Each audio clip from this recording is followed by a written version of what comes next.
loss very closely last night. Well, I watched the game flying up to New York. I'm overlooking Central Park right now, but real excited. They didn't have to put any fuel in the plane. I know it's cliche, but we've got to concentrate on the Minnesota Vikings this weekend, and that's a big game for us. But, boy, you see that, you need to stay in there every play. Every play is meaningful right at this particular time, and we sure got a shot at this thing. All right, Swagoo, Jerry Jones thinks they have a shot. Do you believe the Cowboys have a shot in the NFC East? I like the optimism. The shot is based off what the Philadelphia Eagles do, though. And I think I came away from that game last night saying they may be figuring some things out. But it's great for Jerry to remain optimistic. You look at the rest of the schedule. The Eagles have the Commanders twice, which you think both of those will be wins. And you look at the Cowboys schedule, who could quite possibly win all of those games as well. I didn't think we would be here at this point, babyface, but we are, with an opportunity for Dallas to actually be in the seed one for the NFC East, which is absolutely diabolical at this point. Swagoo, all you can ask for in life is an opportunity. The Cowboys at least have one of those. Just a chance, man. Just a chance. Let's go to Cleveland now, where the Browns have perhaps unsurprisingly announced Shedeur Sanders will be their starting quarterback for the remainder of the season. Browns defensive end Alex Wright has full confidence in his rookie quarterback. He brings an energy of his own.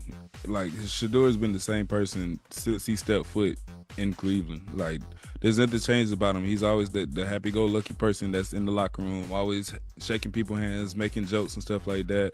And then when it's time to, put on the pads and put on the helmet, it's time to work. Like, even when I come into the facility, I see him in the office every day with Coach Stefanski, like, just going over film. I see him in there asking questions, and he's not afraid to ask questions. So just for him to be, that poised rookie and stuff like that, that's not afraid to go out there, and throw the football. Of course, he's a rookie. There's always gonna be mistakes in the game of football.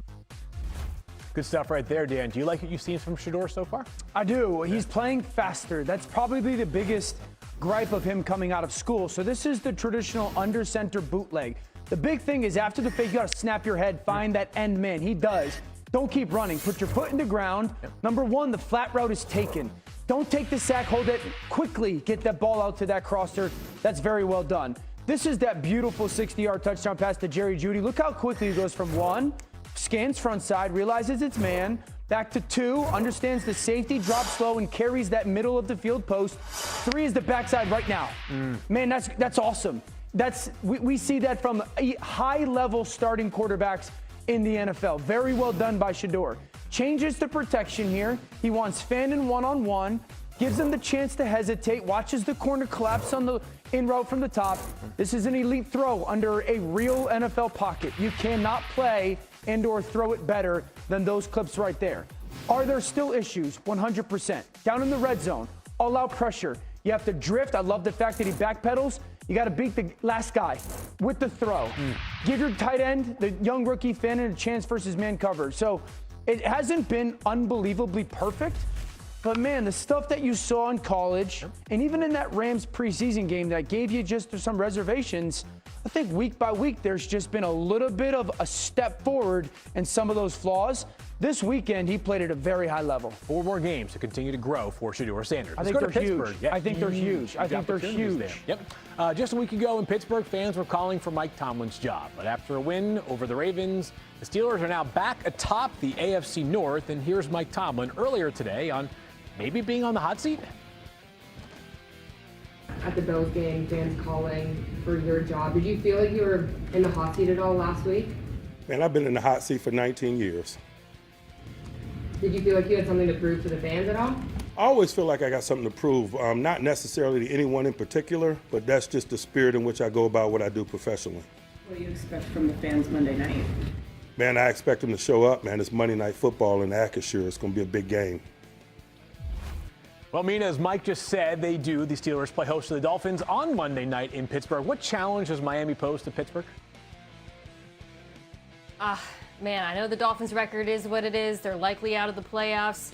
Do not sleep on this run game because I am telling you, week after week now, they're putting up some of the filthiest tape in terms of running of any team in the NFL. I mean, they lead the league in run rate.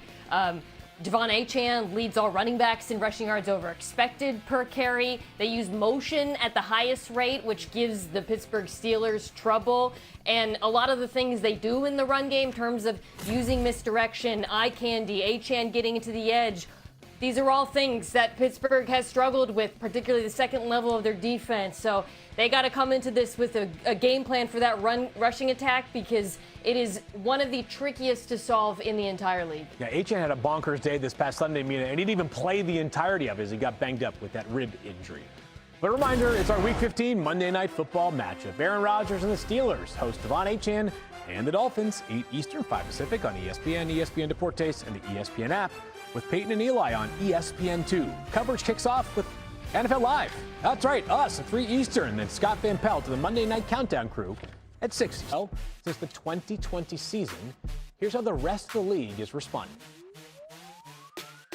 What you just said, Tom was playing. Yeah. And never stopped.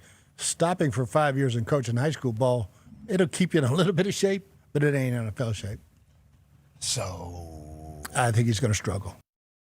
Mike, you have a 42-year-old quarterback. Can a 44-year-old who hasn't played in 5 years come back and play? Philip Rivers?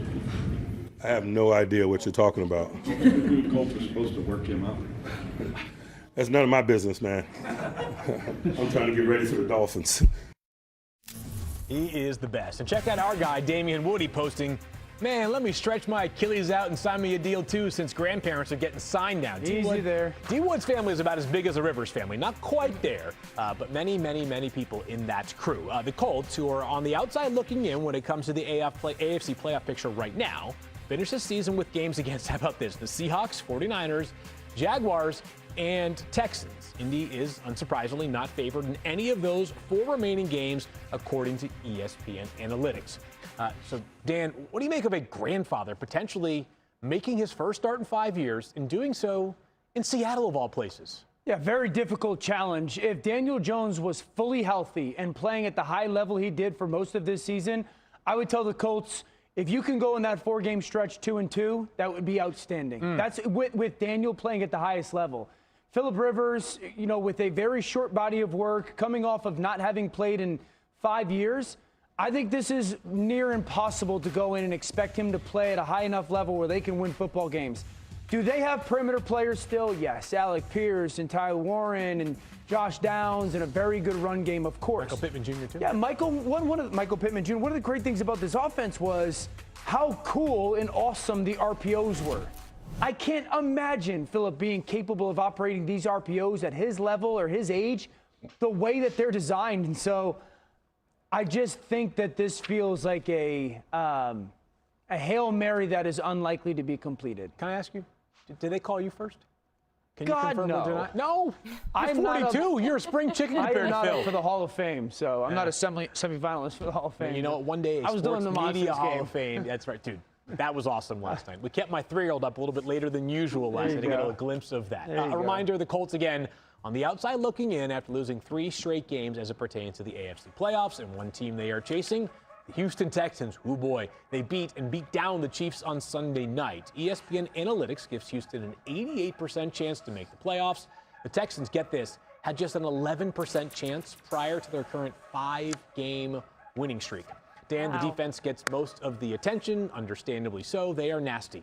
What have you seen that you like from the offense as well of late? So last week it was the pocket movement by CJ, and this is not just last week, but it's been their trend for a couple weeks now. It's their 6th offensive lineman offense. Okay, so it's not just their run game, but I do like the fact that it's allowing them to be somewhat efficient in their run game. 6 offensive linemen. Blake Fisher, the second-year player from Notre Dame, comes in for the tight end position. I think it allows the double teams to be a little bit more sound, them to at least get the run started. That's been a huge deal. This past week, they implemented a little bit more of the play action stuff. Why does that matter?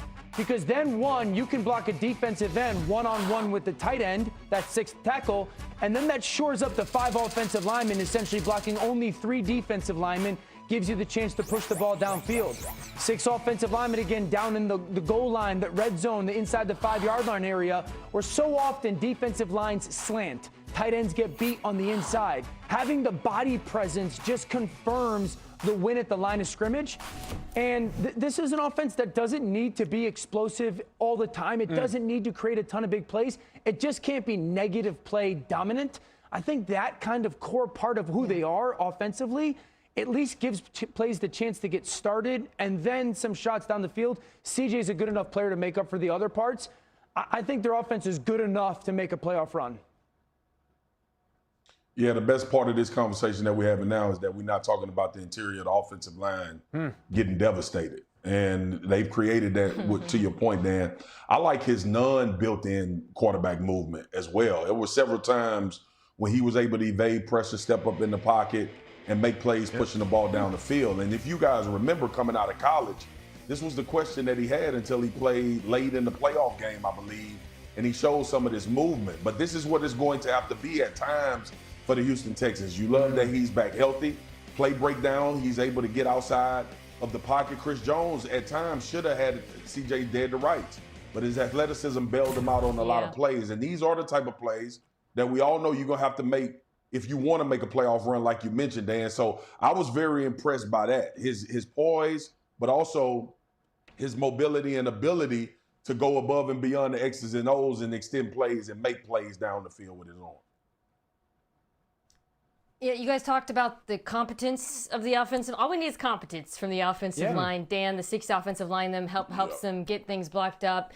Marcus, you talked about CJ making plays outside of structure. Something that I've loved is just how relentless they've been about attacking the middle of the field. CJ Stroud in his last 4 starts has more in-breakers as a percentage of his throws than any starting quarterback at the moment in football. And on those throws, 42% of his throws are in-breakers. And on those throws, he leads the entire NFL in success rate. He leads the NFL in APA per dropback. He's averaging 12 yards per attempt.